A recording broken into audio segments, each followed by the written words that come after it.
ప్రజాపాలనలో దరఖాస్తు గల్లంతు. ప్రజాపాలన, ఉచిత కరెంటు, ఇందిరమ్మ ఇల్లు, వృద్ధాప్య పెన్షన్ మరియు వితంతు పెన్షన్ కొరకు దరఖాస్తు స్వీకరించబడ్డాయి. ప్రభుత్వం అధికారులకు మేము చేసుకున్న దరఖాస్తులు ఏమైపోయినాయని ఆవేదన వ్యక్తం చేస్తున్నారు. మా దరఖాస్తులు పరిశీలించి తగు న్యాయం చేయాల్సిందిగా ఆవేదన వ్యక్తం చేస్తున్నారు. వరకు కూడా మేము ఇవ్వడం జరుగుతుంది అని చెప్పేసి వాళ్ళు అంటున్నారు. అదంతా తప్పు.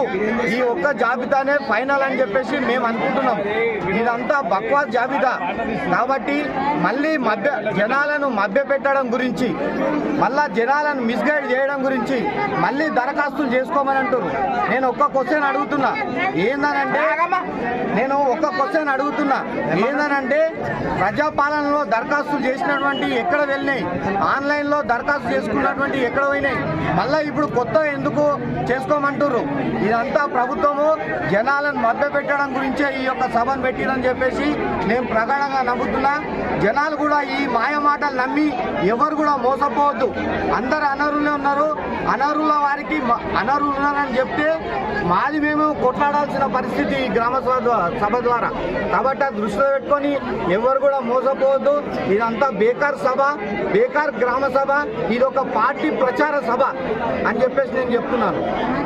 For more updates, subscribe to our channel. Thank you so much.